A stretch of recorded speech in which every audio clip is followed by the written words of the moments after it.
Assalamualaikum warahmatullahi wabarakatuh. Salam, Om Swastiastu, Namo Buddhaya, Salam Kebajikan.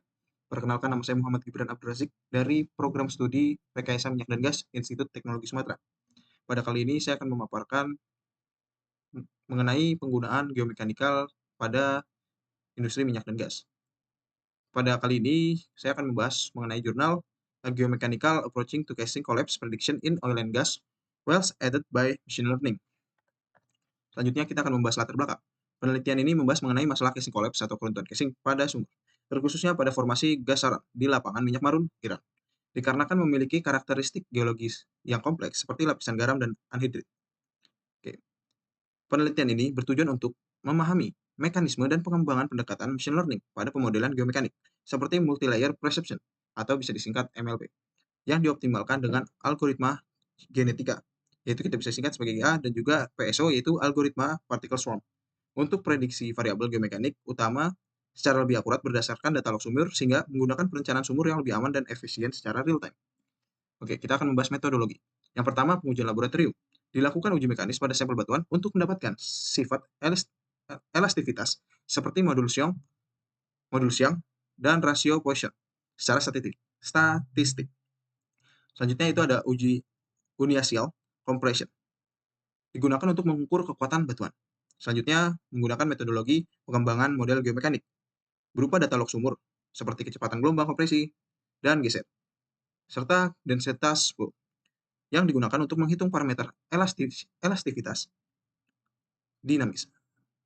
Selanjutnya itu ada konversi dari parameter dinamis ke statis.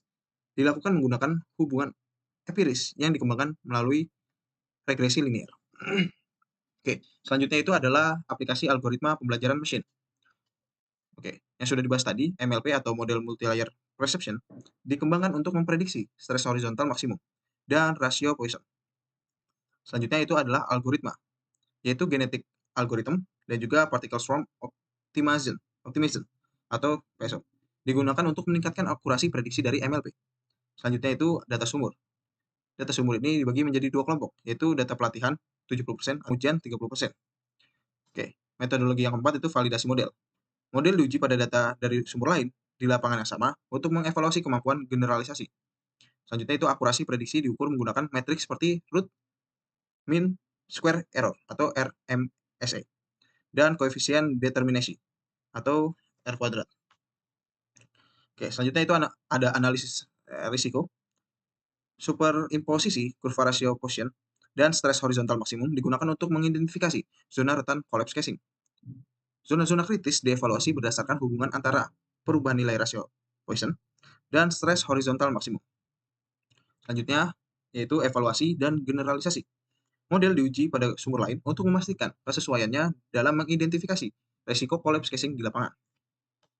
Oke, pada jurnal ini memiliki hasil, yaitu pada bagian yang pertama itu kita membahas kinerja model machine learning. Diketahui bahwa model MLP PSO memiliki akurasi yang lebih tinggi dibandingkan MLP GA, dan nilai koefisien determinasi sebesar 0,98 dan 0,93 untuk horizontal stress. MLP PSO mampu memprediksi zona kritis dengan lebih baik berdasarkan data uji sumber lainnya. Oke, hasil kedua, zona resiko tinggi. Zona dengan perubahan signifikan pada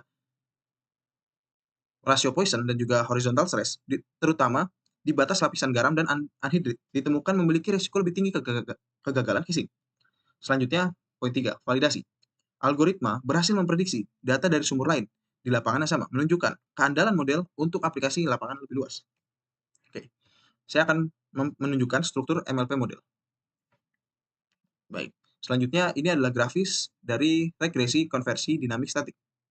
Yang sebelah kiri itu adalah untuk statik GA, dan sebelah kanan itu untuk PSO. Ini adalah data yang dihasilkan. Bisa dilihat perbandingan pada hasil MLP GA dan juga PSO. Di mana dikarenakan data-data ini menunjukkan seberapa persen akurasi yang bisa dihasilkan oleh PSO. Balik ke pembahasan hasil tadi, bisa dilihat bahwa PSO memiliki keakuratan yang lebih baik dibandingkan dengan GA. Oke, selanjutnya ini adalah hasil grafik prediksi versus pengukuran. Poin-poin pada PSO lebih mendekati atau lebih sedikit error dibandingkan GA. Bisa dilihat pada poin-poin yang biru itu sedikit melenceng atau lebih jauh daripada garis yang seharusnya. Bisa dilihat juga pada hasil maksimum horizontal stress, di mana MLP GA itu berwarna coklat dan juga MLP PSO itu berwarna hijau. Sama juga seperti Poisson ratio, di mana penyebaran dari poin-poin MLP GA itu sedikit lebih melenceng atau lebih menjauh dibandingkan poin dari MLP PSO yang lebih mendekati dengan akurat. Oke. Selanjutnya ini adalah grafik relatif prediction error. Bisa dilihat pada bagian kiri itu Poisson ratio. Pada poin MLP PSO itu berwarna oranye dan juga MLPGA itu berwarna biru. Oke. Dan juga sebelah kanan itu maksimum horizon stress, di mana MLP PSO itu berwarna hijau dan juga MLPGA berwarna coklat. Sama seperti sebelumnya, penyebarannya ini bisa mohon maaf, ini adalah titik-titik berdasarkan relatif error, di mana pada MLP PSO penyebarannya ini lebih cenderung mendekati nilai 0, yang dimana nilai error semakin sedikit semakin baik. Oke.